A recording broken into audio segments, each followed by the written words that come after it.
आपको ये बताना चाहता हूँ, जब ये फिल्म हमारी शुरू हुई तो कोई ऐसा नहीं था जो इस पर विश्वास करता हो, इस सब्जेक्ट पे, इसलिए क्योंकि सबका ये विश्वास था कि ऐसा तो कुछ हुआ ही नहीं है, क्योंकि लोगों ने देखा नहीं था। मैंने अपने जीवन में ना पढ़ा था, मुझे पता था कश्मीरी पंडित लोगों के साथ ऐसा हुआ है, कश्मीरी हिंदुओं के साथ ऐसा हुआ है। मैं होलोकॉस्ट के बारे में सब जानता था, पर अपने ही देश में हुए जेनोसाइड के बारे में नहीं जानता था। ये फिल्म का क्या रोल रहा है भारत के वर्तमान और भविष्य में, उसके बारे में आपको मैं 2-3 मिनट बताऊंगा। जब हम इस फिल्म को दिखाने या अमेरिका गए, क्योंकि कोविड का वक्त था, भारत में थिएटर सारे बंद थे, फिल्म तैयार थी, तो हमने कहा इस वक्त का यूटिलाइजेशन करते हैं।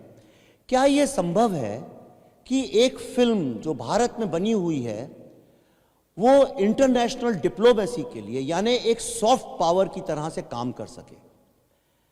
जो लोग नहीं जानते उनको मैं बताऊं कि 1945 में जब वर्ल्ड वॉर 2 हुआ था, 1940 और 45 के बीच में, तो अमेरिकन गवर्नमेंट की जो इंटेलिजेंस सर्विस है CIA, उसने व्हाइट हाउस के इंस्ट्रक्शन पे हॉलीवुड के साथ मीटिंग करके हॉलीवुड से रिक्वेस्ट की थी कि ये जो देश की लड़ाई जो है, क्या आप इसमें कोई योगदान दे सकते हैं?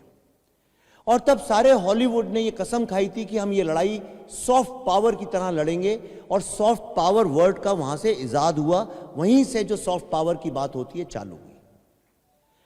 हमारी फिल्म इंडस्ट्री भारत की महान सभ्यता, संस्कृति और हमारी एकता, डाइवर्सिटी को, हालांकि हमारी कई तमाम फिल्मों ने उसके बारे में जिक्र किया है, उसको हाईलाइट किया है, लेकिन एक फिल्म भारत के विरुद्ध आज जो युद्ध चल रहा है, भारत एकमात्र ऐसा राष्ट्र है आज पूरे विश्व में जिसकी ताकत का अंदाजा विश्व को लग चुका है। और आप जानते हैं कॉम्पिटिटिव मार्केट में कोई नहीं चाहता कि दूसरा मार्केट खड़ा हो, दूसरी सभ्यता, दूसरी संस्कृति उनसे ज्यादा बलवान हो।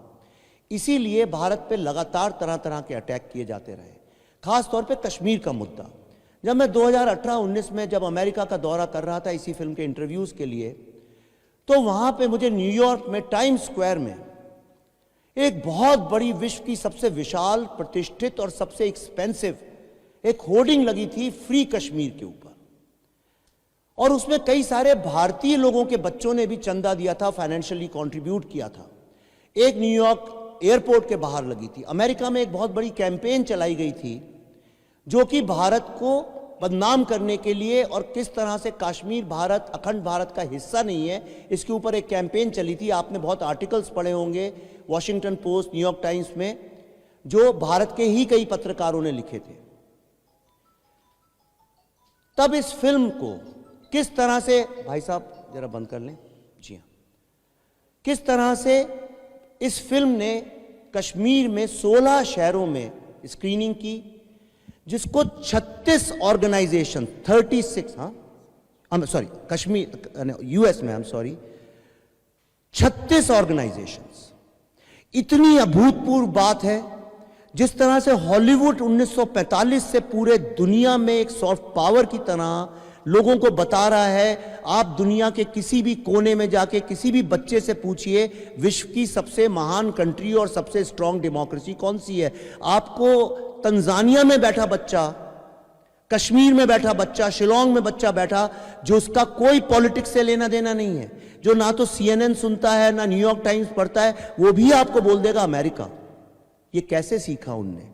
ये अपनी फिल्मों की ताकत से अपने देश पे गर्व करना और अपने देश की महानता को पूरे विश्व तक ले जाने का जो जिम्मा हॉलीवुड ने उठाया है, उससे एक सबक लेके हमने भी ये जिम्मा उठाया था कि क्या कश्मीर फाइल्स जो है विश्व में एक डिप्लोमेटिक भारत का सॉफ्ट पावर बन के जा सकती है कि नहीं।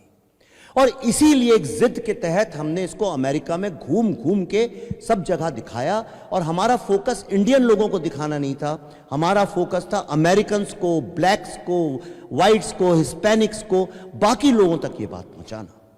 और मैं आपको बहुत गर्व के साथ एक बात बताना चाहता हूं, वॉशिंगटन DC में इस फिल्म को देखने के बाद कैपिटल हिल, जिसको विश्व की सीट ऑफ डेमोक्रेसी बोलते हैं, टेम्पल ऑफ डेमोक्रेसी बोलते हैं, और माना जाता है विश्व की सबसे स्ट्रांग डेमोक्रेटिक संस्था है जो अमेरिका का पार्लियामेंट है। जो नहीं जानते उनके नॉलेज के लिए, उसको कैपिटल हिल बोलते हैं, जहां वहां सारे उनके सेनेटर्स और कांग्रेसमैन बैठते हैं।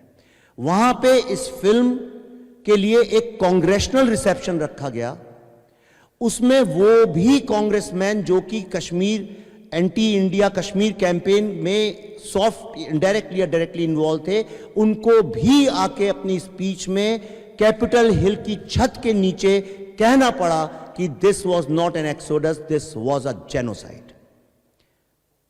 यह एक इतनी बड़ी डिप्लोमेटिक जीत है जिसकी कल्पना आज करना मुश्किल है, पर आपको कुछ सालों में पता चलेगा।